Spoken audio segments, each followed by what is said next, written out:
guys, it's me, Joanna, and of course Santa's here.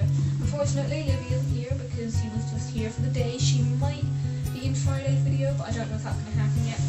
But a little update for y'all. So, firstly, Legend.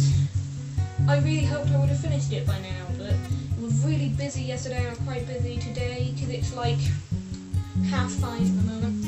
And but I do hope to get more of this finished once I have finished uploading or editing and filming. That was in completely the wrong order, but doing that. I just finished the first part. Now I'm on to part 2. So that's 158 pages in.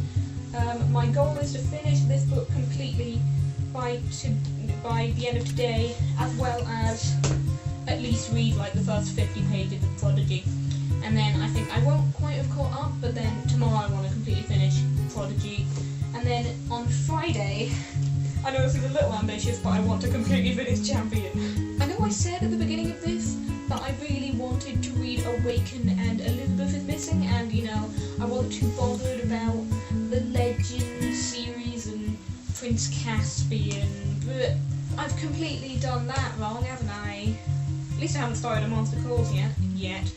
I might end up reading that, because if I don't finish Champion in one day, then I'll have Saturday left, and that's when we're going on holiday. Don't worry, there will still be videos.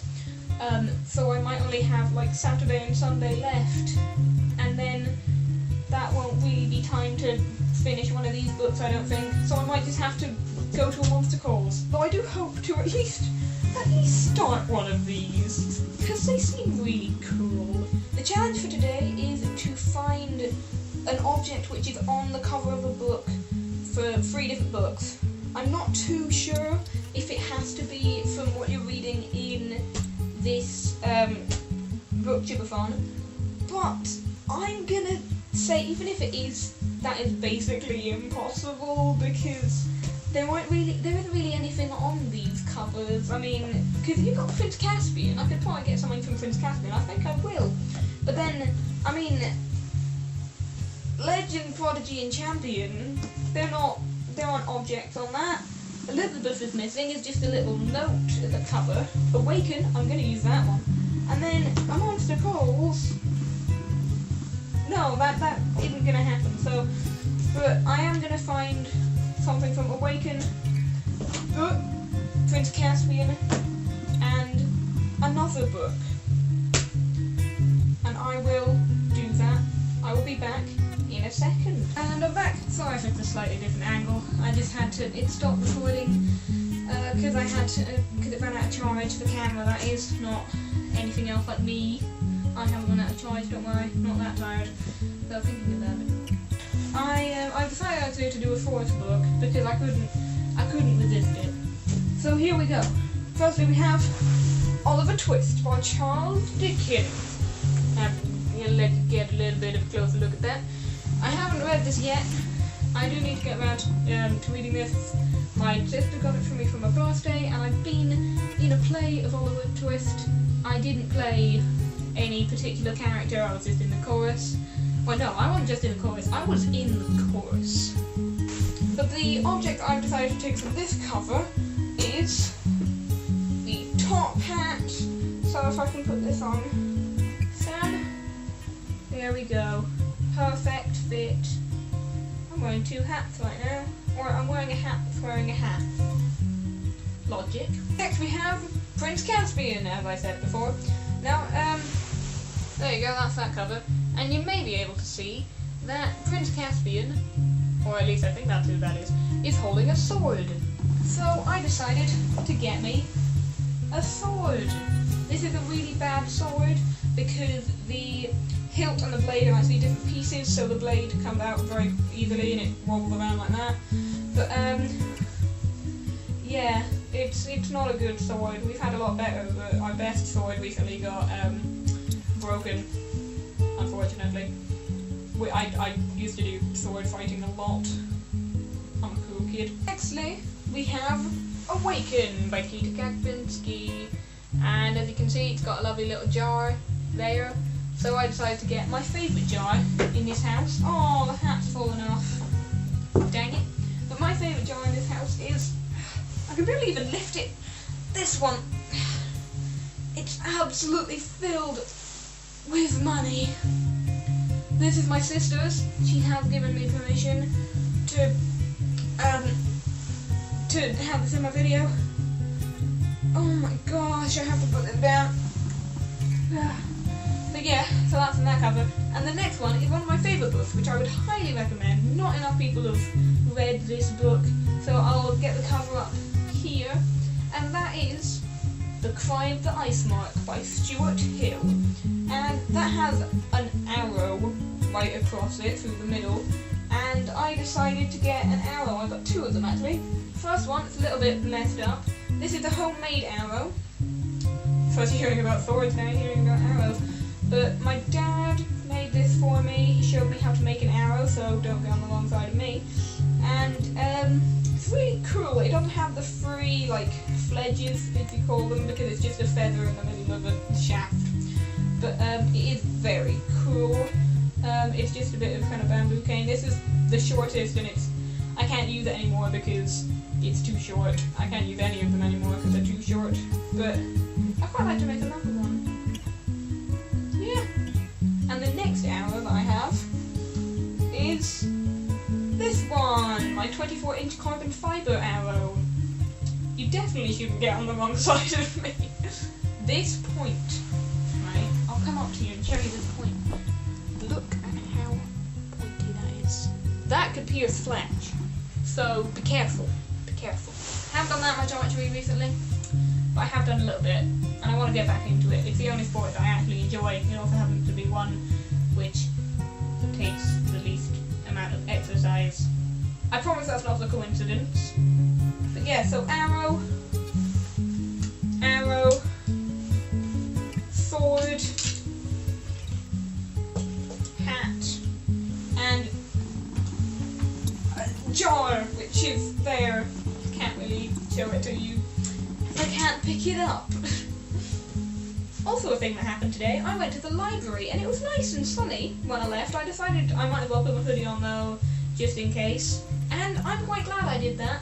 I was returning a couple of books, and about halfway to the library, because I walked there, it was pouring, like it started pouring with rain. So I got there, and at this point I kind of like put the books under in my hoodie so that I could keep them nice and clean and dry and warm. I guess you don't really need to keep books warm though.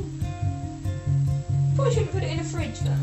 I did then get a couple of books I had ordered, first of which is She Is Not Invisible by Marcus Sedgwick.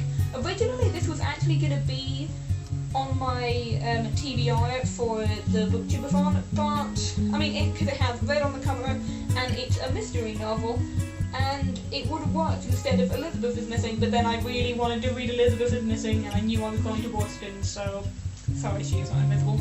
It's a really weirdly shaped book. Like, I don't have any normally, oh no, I do have a normally sized book. That's a normally sized book. This is She Is Not Invisible.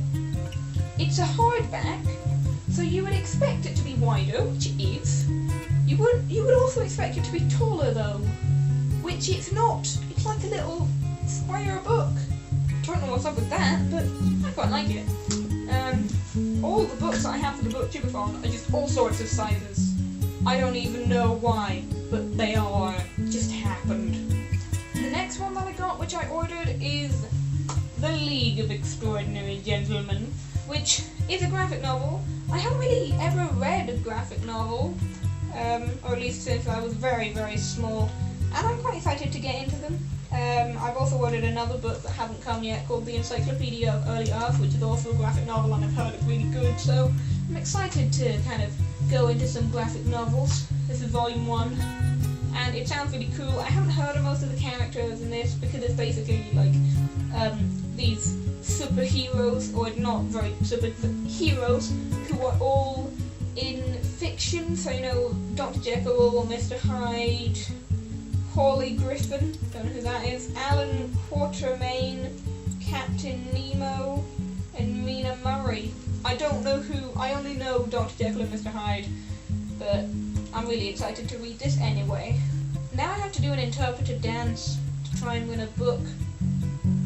It's not something I ever expected to have to do. But I've decided I'm going to do this for The Knife of Never Letting Go by Patrick Ness. It is going to go so badly. So let's do it! I am doing an interpretive dance for the plot of The Knife of Never Letting Go, which is going to be very exciting. I'll try not to include any spoilers, you know. I'll try my best. Right, here we go in 3, 2,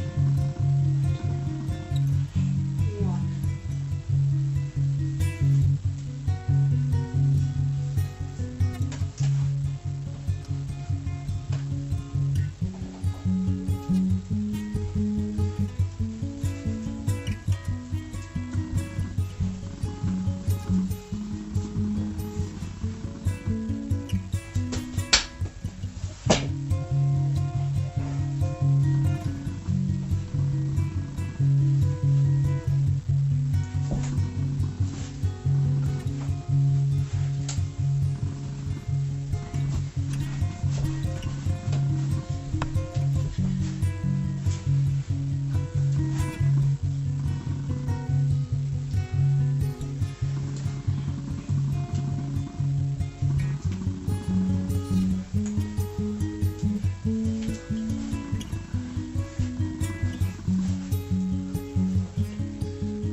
That was an interpretive dance.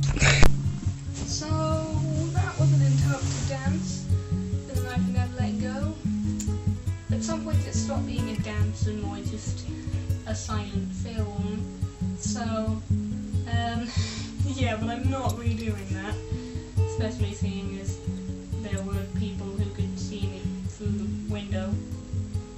Yeah. Sorry, yesterday's video was a little bit late. It was crazy and the day was crazy and I needed to edit it. So it's up now though, don't worry. And this one should be up on the right day this time. And then tomorrow it should be back to normal. Goodbye.